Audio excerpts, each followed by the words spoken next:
What's up everybody, Stackingsurfer here, your favorite YouTube stacker, back with another awesome video from the beach.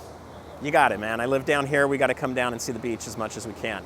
I got to get out of my house, man. I'm working all day long, my day job, and doing video calls. I need a break. I need to get some exercise. So we're here at the beach. We're going to talk about the 10 different kinds of stacks that I have and why they exist and what is included in those stacks. We're going to have fun with this, all right?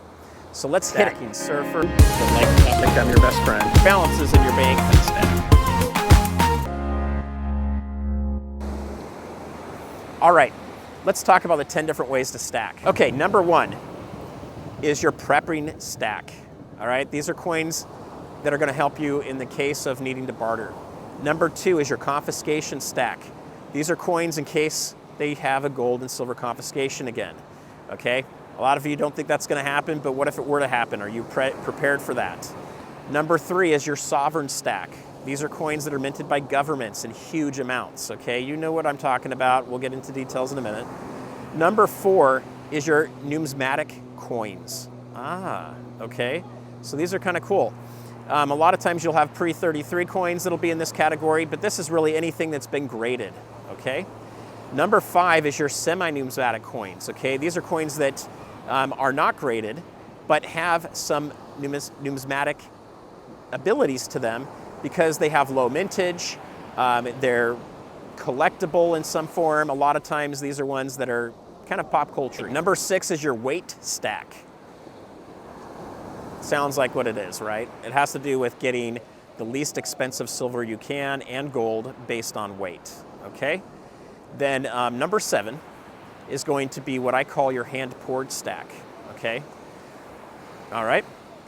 Number eight is going to be your art stack, okay? These are pieces that are not necessarily hand poured, but they are custom made a lot of times. But oftentimes they just have really low mintages, okay? But these are different. They're round, sometimes they're bars, sometimes they're pours. But these are really pieces of art that are meant to be displayed, not really traded. They come in really low mintages. So you're talking probably in the couple of hundreds to, to single digits, maybe even unique. Number nine is your jewelry stack, okay? This is your rings on your hand, okay?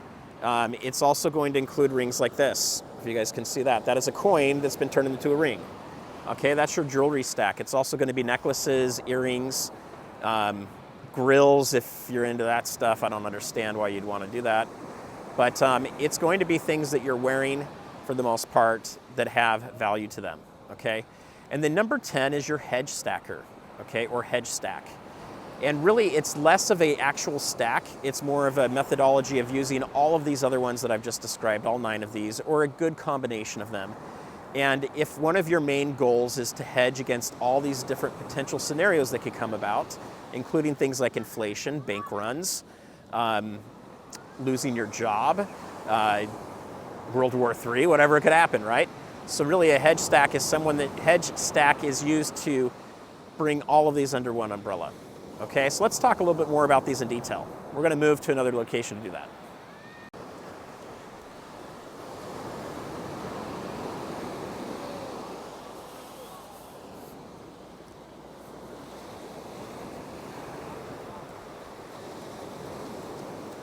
Okay, so let's talk a little bit about why do I have 10 different stacks as just described. Well, it really comes down to that whole hedge thing. I got into stacking because my dad introduced me to it by giving me silver for my birthday, but also because I was concerned about inflation, and I heard that gold was a good hedge against inflation. So as I started digging into YouTube videos and the internet to learn more about it, I started to understand that there's a lot of different ways to do this. And many people like one way or two ways and they just get stuck on it. So I know a lot of people that are just prepper stackers and that's what they do. If we really get into an SHTF situation, I don't think you're going to be bartering with anything whatsoever for a very long time. I think what's going to happen is you're going to have food stores and other emergency supplies take care of yourself and your family. And then you're going to have to come together in a community. And once the community comes together and starts to establish itself, at that point you might start bartering with items. And once that starts to stabilize, and you have people taking on certain roles, and there's enough trust that's built in the community, then I could see them trading with gold and silver. So it's going to take some time there. But even with that, in a situation like that, anything that's gold and silver will probably be tradable. All right, let's talk about the first kind of stack, okay? The prep stack, all right? So primarily that's going to be a stack made up of junk silver or constitutional silver. I like to use the name constitutional silver, it makes it sound better. Junk silver sounds like crap that you're going to throw away. But it kind of was stuff that people had left over. So it's been very, very used, you'll see here. So I have got a Walking Liberty quarter, okay? So that is a coin that would be considered junk silver or constitutional silver. And then I have a Washington quarter, okay, here. You can see that there. That's a 1934.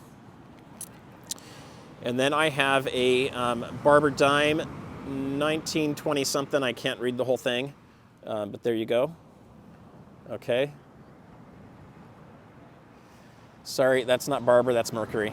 That's a Mercury dime. Anyway, these are coins that would be considered in that. The other thing you may consider in that too would be a peace dollar or Morgan dollars a lot of times. And this group also likes to do a lot of the weight stacking, trying to get silver down to its least expensive format, okay? All right, then we have our confiscation stacker. Okay, that's gonna be like this pre-33 gold, okay? This is a St. Gaudens double eagle. Looks really nice here. And you can see it there too. All right. So this one happens to be an MS63 1927, 20 bucks, okay? So that's a pretty cool coin. So why do people buy those? Well, a lot of them buy them because they're worried that their gold and silver is going to be confiscated again. And there are laws in place that basically exempt that metal from being confiscated right now. It's actually treated more as a collectible. It also has different tax rules in the way that it needs to be reported if you're selling a large amount of it or if you're buying a large amount of it. So you do have a lot of wealthy investors that will go exclusively that way so that they can move hundreds of thousands of dollars, if not millions of dollars, in and out without having to send any kind of a form to the IRS. Not financial advice, and as always, I'm not a financial advisor, I'm just giving you my 2 cents.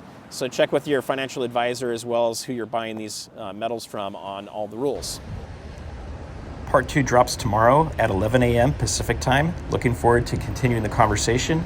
If you haven't done so already, please hit the subscribe and bell icon and a thumbs up, and you'll be notified when that drops. See you tomorrow.